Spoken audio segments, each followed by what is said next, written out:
YouTube, welcome back. James MTG Biggie here, and we are back for the Day 3 wrap-up. We're wrapping it up a little bit early, so if there's anything tonight that's spoiled, I will include it in the next video, which will likely be tomorrow evening, probably late tomorrow. The reason we're recording early today is I'm about to go play some Modern tonight at the local game store near me, so... That being said, thank you guys, first and foremost, for tuning in to the first 2 days of spoilers, and I appreciate it a lot. Everybody seems to be enjoying the videos, and the reception's been pretty good. And I also want to mention, we are at 450 subscribers. I believe I have a few months to try to get there to 1,000 total subs. So thank you for those who are already subbed. I have some new subscribers that have joined the channel in the last few days. I appreciate it. Welcome aboard. And for those who have been around a long time, or those who are new here, if you like any of my content at all, or find any of this stuff useful or helpful, please let me know down below in the comments, and also tell a friend. Link my videos in Facebook Magic groups, send them to your friends, tweet at me at MTGBiggie on Twitter, and let me know some content you would like to see. I'd like to interact with all of you, old and new subscribers, so welcome, and we'll get right into the spoilers. So, starting off, I want to mention I forgot to include this in the last video. This was a Day 2 spoiler. It is Armageddon at Mythic. Great card. Not a lot of value here, but super cool art. Great, very iconic, legendary sort of card. Welcome addition to the set.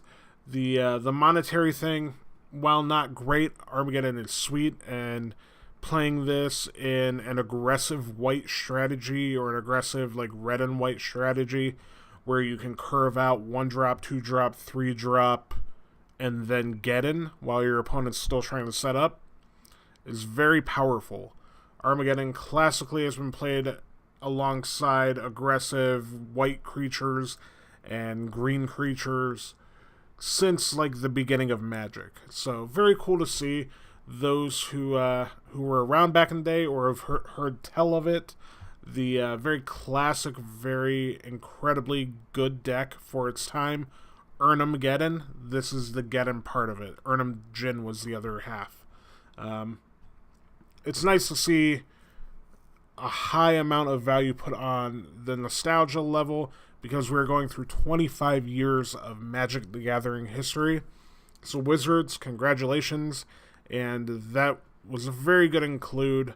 Armageddon is a great Magic card. Then we have Ash Barrens from, I believe, Commander 2016, if I'm not mistaken. Moved up to uncommon. Doesn't matter. This card's still legal and very important to Pauper. It's really good 1-mana fixing in a format where we don't have proper fetch lands, and we don't have a lot of resources to fix mana. This can go in any deck to fix its mana. It allows decks to be a little more greedy on mana and in a safer manner, knowing that you'll still be able to play Magic because you have access to a card like this. So very cool to see. Pauper folks, I'm sure, are going to be excited about this in foil. And yeah, it's definitely a good addition at uncommon for lands. So we have Bryan Elemental. I think blue is obviously going to be the morph color in limited. It's going to be what you're going to want to be doing, is playing some sort of controlling cards alongside powerful morph guys. That's going to be, I think, that sort of archetype, maybe with a splash color of white or black for some removal. But Bryan Elemental, 5/4 for 6 that you can flip for 7 with morph, and when it's flipped up, your opponent skips her and tap steps. So that's pretty sweet. It's definitely a haymaker in the right deck in limited. Fathom Seer, another morph creature, This time a 1/3, and when it's turned face up, you draw 2 cards. So like a slow Mole Drifter, the drawback is to morph it, you have to bring 2 islands back to your hand. That's not incredible, but in the late game, this turns into a body with some cards, so it's not too bad, and it is a common, so you'll probably play these in your decks. Even if you're just morphing them and trading your 2/2 with something, totally fine, decent card. Grenzo, Dungeon Warden, very cool card, super cool goblin card, and very big commander card. 2/2 for X and black and red, enters battlefield with X/1/1 counter, so it could be as big as you're able to make it. And you can put the bottom card of your library in the graveyard. If it's a creature card that's smaller than Grenzo, you get to just snap it into play. So people in Commander enjoy this card a lot, I know, and it's super interesting and will be super fun to play and draft if there's a way to build this as your top end or as your finisher. That's interesting, and it's just another cool include. So there's that. Ishan's Shade, a Homeland staple from probably one of the, if not the second, the first worst set ever in Magic's history. Your classic 5/5 for 6 pro white, no real frills, nothing fancy, just a guy. The new art's cool, although that original art is super iconic and super cool. But the Homeland's watermark is really neat to see.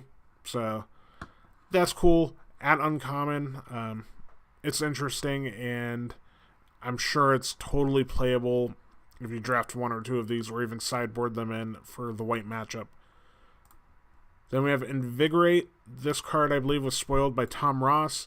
It is an absolute beating in Legacy Infect.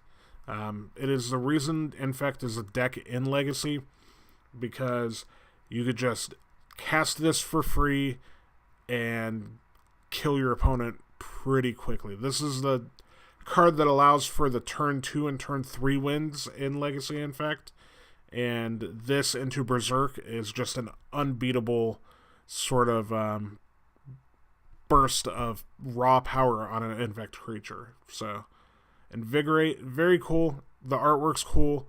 I like the Mercadian Mask watermark, of course, and that's pretty sweet to see. It's definitely an iconic piece of Magic's history. Merfolk Looter. This will harken everybody back to the conversation started by LSV, I believe last year early or the year before, about when it is and when it is not appropriate to loot. The answer is you always loot. The Exodus Bridge symbol here and the watermark's pretty sweet. I play this card in Pauper as a 2 of in my Blue-Green Madness Pauper deck. It's a great discard outlet. In Limited, keep an eye out for these if you're interested in playing Reanimator, like Blue-Black with Zombify and some other big dudes. This is going to be one of the tools you need to put cards in your graveyard. It also helps you filter your draws and helps you see a lot more cards than your opponent. So that's also worthwhile and notable. Very good card, a very underappreciated card, and a very significant card in our history. So then we have Nettle Sentinel, an absolute staple in Elves, in Legacy, in Pauper, in Modern. It's a very effective, very good utility creature that lets you do busted things with Elves. Not much more I could say about it. It's back at common, so you can get your foil copies for your Pauper decks, and it's pretty sweet. I'm a big fan. Then we have another staple in Infect and a staple in Elves decks, Pendelhaven. This card is obviously great in Infect.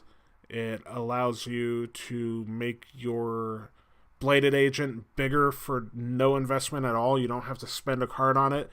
Or it just makes mana and lets you cast your stuff. So, like, in Infect, if you go, like, turn 1 Noble Hierarch or turn 1 Glistener Elf into another Infect guy, you just automatically get to accrue points of damage. And if in Infect, +1 is effectively +2 because their life total is cut in half, if you think of it that way. Also, Legends watermark is great. This artwork is great. And foil, this is going to look incredible. I'm a big fan of this as one of the utility lands. There's one more utility land I'm hoping for still, and I'm not sure it'll be there, but I am hoping that Ancient Tomb finds its way in the set. We'll see. Moving on, we have Vesuvian Shapeshifter. This is a morph creature that's basically a clone-ish sort of effect. As enters battlefield or is turned face up, you choose another creature, and it becomes a copy of that creature. And you could flip it up whenever you want to. So that's pretty neat. Or you may turn this creature face down, rather. You flip it downward. But super neat, sort of very decision-based card, which is cool. Again, your blue decks, where maybe you don't want to play the biggest, most ridiculous thing, you could just copy it from your opponent, which is nice. Or copy your biggest thing. So, very interesting. Animar, Soul of Elements, a 3-color gold card, so it's going to be tough. You're going to have to be really invested in having a lot of fixing to draft this, but it is a commander, and it's a 1/1 for 3, protection from white and black, and whenever you cast a creature, it gets +1/+1 counter, and your creatures are cheaper, and it's a nice card, I guess. I've never played with this card. I have no experience. I'm sure in Commander it's good, but it's a cool card, and that's fine. I enjoy it. And then that is it for today. It was a briefer video today because part of today's spoilers got lumped in with technically yesterday's video. So that is it. That's all I have for right now. I will be back with the next day of spoilers, and I will definitely have a final thoughts video once all of the spoilers are out and the set is revealed completely. But that's it for now. Let me know what you guys think down below. You can look over to the opposite end of the screen for a subscribe button here at the end of the video. Click it. Subscribe if you haven't yet. It helps out a lot. I am slowly trickling my way upward toward the 1,000 subscriber threshold. It's been slow going, but it's been steady, which is nice. Comment down below, like I said, and I look forward to talking to all of you. That's all I've got. I'll see you again tomorrow night, probably.